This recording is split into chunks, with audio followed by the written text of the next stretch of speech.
Good morning student. आज सफलता की कुंजी पार्ट का सेकेंड पार्ट में पढ़ा रहे। जिस तरह प्रकृति है, प्रकृति के सभी जो आवश्यक चीज़ें हैं वो हमें सतत प्रेरणा देती हैं। हमें ऐसे कार्य का चयन करना चाहिए जो व्यक्ति तथा समाज दोनों के लिए हितकारी हो। मानवीय गुणों के प्रति रुझान व सतर्कता अति आवश्यक है। जिस कार्य में दया, उदारता, करुणा, न्याय आदि नहीं है, जो मानवता के मार्ग में आड़े आता हो, ऐसा मार्ग कभी भी किसी को अधिक समय तक सुखी व खुशहाल नहीं रख सकता। मानवीय गुण संसार की भौतिक समृद्धि में सदैव उत्कृष्ट समझे गए हैं। मानवीय गुणों की महत्ता को छात्र जीवन में बहुत अच्छी तरह समझा जा सकता है तथा अमल में भी लाया जा सकता है। यही कारण है कि समाज सुधार में छात्रों का विशेष योगदान रहा है। देश के सभी महत्वपूर्ण आंदोलनों में युवाओं की सराहनीय भूमिका भी रही है। कहने का तात्पर्य क्या है कि अभी शुरू में मैंने जैसे समझाया था कि सफलता प्राप्त करने के लिए निरंतर प्रयास अत्यधिक आवश्यक है। प्रयत्न किसी भी चीज़ को करने के लिए, किसी भी लक्ष्य को पाने के लिए प्रयत्न करना सबसे ज़्यादा ज़रूरी है। अब है कि समाज में जो व्यक्ति समाज में तथा समाज का हित चाहता है, उसके लिए उसे ऐसे कार्य का चयन करना चाहिए व्यक्तियों को कि जो समाज के हित के लिए हो, क्योंकि मानवता जो है वो सबसे बड़ा गुण होती है कि अगर हमने कोई कार्य ऐसा कर लिया जो दूसरों के हित के लिए नहीं है, दूसरों के लिए घातक है या नुकसान पहुंचा रहा है, तो वो कार्य सराहनीय नहीं होता है। तो इसलिए मानवीय गुणों के प्रति रुझान, जो मानव के गुण होते हैं उसके प्रति रुझान बहुत ज़्यादा ज़रूरी है और उसमें सतर्कता होनी अति आवश्यक है। कि मतलब जिस कार्य में अगर दया ही नहीं है, करुणा नहीं है, दया नहीं है और न्याय नहीं है, तो वो मानवता के मार्ग में आड़े आता है। मतलब अगर किसी को ऐसा कार्य करा जो किसी को कष्ट दे, तो ऐसा कार्य निरर्थक हो जाता है। तो हमें कभी भी ऐसा कार्य नहीं करना है जो दूसरों को कष्ट पहुंचा है, दूसरों को नुकसान दे। ठीक है। तो मानवीय गुण संसार की भौतिक समृद्धि से सदैव उत्कृष्ट समझे जाते हैं।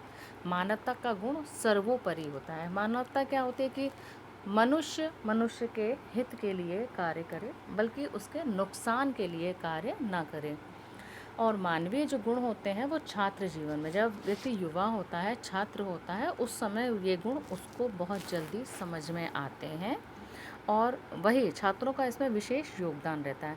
आपने भी देखा होगा कि जितने भी आंदोलन होते हैं, महत्वपूर्ण आंदोलन हो, वो सब जो है वो उसमें युवाओं की अत्यधिक क्या बोलते हैं, उनका योगदान रहता है, युवाओं का योगदान रहता है।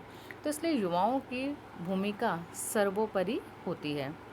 अब आते हैं कि औद्योगिकता तथा भौतिकता की चकाचौंध से भरपूर जगत में मानवता आज भी उत्कृष्ट है।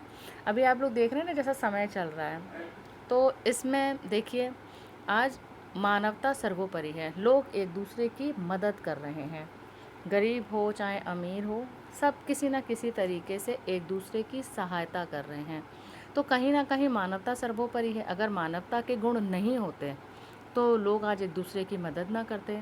आज का जो समय चल रहा है, जो भी आज हम सब सहन कर रहे हैं, देख रहे हैं, उसमें देखिए बड़े से बड़ा उद्योगपति हो, बड़े से बड़े चाहे कितने भी अमीर हो चाहे गरीब हो, सब अपने अपने स्तर से लोगों की सेवा में जुटे हुए हैं।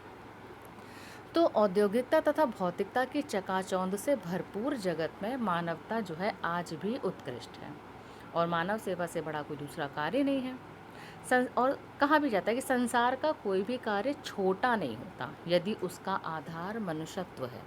यहाँ पे कहा गया है कि मनुष्यत्व को, मानवता को सर्वोपरि रखा गया। मानवता मतलब मनुष्य का हित, एक दूसरे की, मनुष्य की भावनाओं को समझना। तो इसलिए यदि उसका आधार मनुष्यत्व है, मनुष्य के प्रति प्रेम की भावना है, उसके हित की भावना है, तो कोई भी कार्य संसार में छोटा नहीं होता है।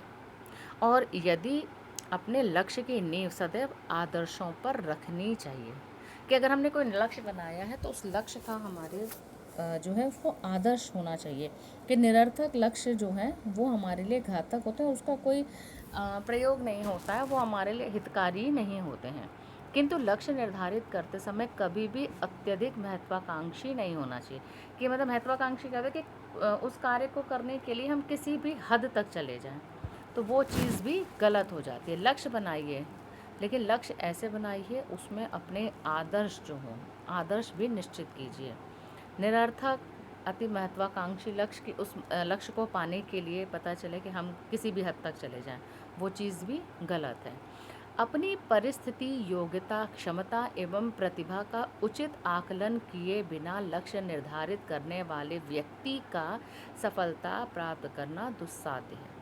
कि मतलब अगर हम पहले अपनी परिस्थितियाँ देखें, हम अपनी योग्यता देखें, अपनी क्षमता देखें एवं अपनी प्रतिभा का आकलन अगर हमने नहीं किया और उसके आधार पर बिना उससे निर्धारित किए हमने कोई लक्ष्य निर्धारित कर लिया, तो वो लक्ष्य जो है वो हमारा पूरा नहीं होगा।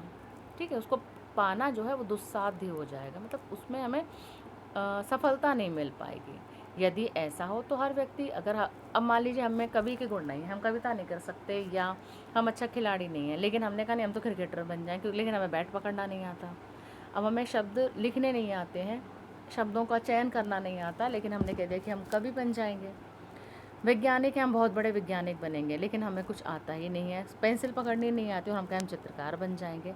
तो कहने का अर्थ क्या है, चित्रकार हम तब बनेंगे जब हमें उसका ज्ञान हो, खिलाड़ी हम तब बनेंगे जब हमें उस खेल के विषय में कुछ ज्ञान हो, है ना।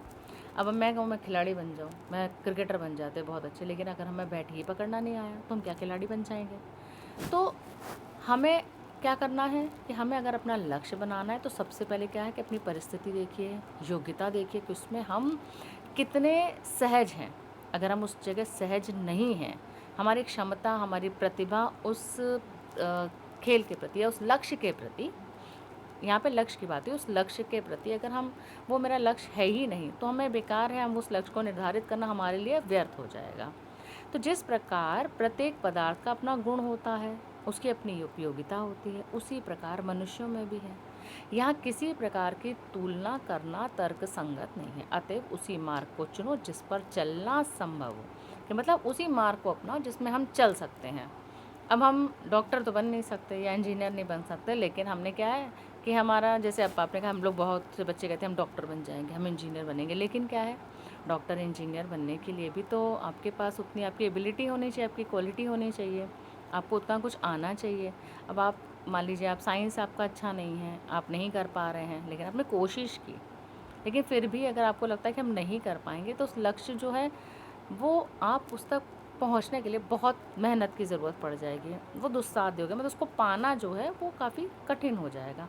तो कोई भी लक्ष्य निर्धारित कीजिए, लेकिन उस लक्ष्य को पहले अपनी योग्यता देखिए, मतलब हम कितने काबिल हैं उसको प्राप्त करने के लिए, हमारी एबिलिटी, हमारी अपनी क्षमता के आधार पर हमें अपना लक्ष्य निर्धारित करना चाहिए।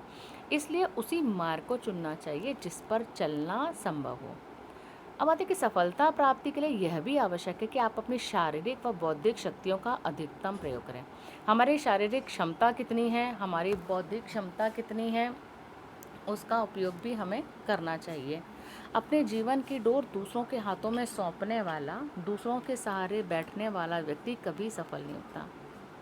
समझ में आ रहा है कि अपने जीवन, मतलब हम अपना जो लक्ष्य है, हमारा जो जीवन है, उसकी डोर हमने दूसरों के हाथों में सौंप दी और हम दूसरों के सहारे बैठ गए कि भाई वो हमें करा देंगे, अरे उन्होंने कहा मैं डॉक्टर बना देंगे, वो उन्होंने कहा मैं खिलाड़ी बना देंगे, उन्हें चित्रकार बना देंगे, हम कवि बना देंगे। तो दूसरों के हाथ, दूसरों के सहारे कुछ नहीं होता। आपको अगर सफल होना है तो उसके लिए आपको क्या, खुद को ही मेहनत करनी पड़ेगी। कुछ लोग सदैव समय, समाज तथा भाग्य से नाराज़ रहते हैं। बहुत से व्यक्ति आपने देखा होगा कि जब वो कुछ नहीं कर पाते तो कहते हैं अरे समाज का दोष है, समाज ने नहीं करने दिया, अरे हमारी किस्मत में नहीं था इसलिए हम नहीं कर पाए, अरे मेरा तो समय ख़राब है, हम समय मेरा बेकार है, हम नहीं कर पाए। तो ये ऐसे व्यक्ति क्या होते हैं, वो सिर्फ अपना लक्ष्य निर्धारित नहीं कर पाते हैं और वो दूसरों को दोष देते हैं। वे परिस्थितियों के प्रतिकूल होने की आड़ में अपनी कमज़ोरी छिपाते हैं। अब जैसे बहुत लोग कुछ नहीं कर पाते तो देखा होगा कि अरे मेरा तो भाग्य ख़राब था इसलिए हम नहीं कर पाए, अरे हमें समाज ने ऐसा नहीं करने दिया, तो ये क्या करते हैं, वो अपनी कमज़ोरी छिपाते हैं। तो यदि आपको आगे बढ़ना है तो आपको क्या करना है, अपने विवेक, संयम, परिश्रम और दृढ़ संकल्प के साथ कदम बढ़ाएं। आपको अपनी बुद्धि, संयम होना चाहिए, परिश्रम होना चाहिए, एक संकल्प होना चाहिए कि हम ये कार्य करके रहेंगे। आपने जिस भी काम को चुना हो उसमें आपको 100% सफलता की प्राप्ति होगी।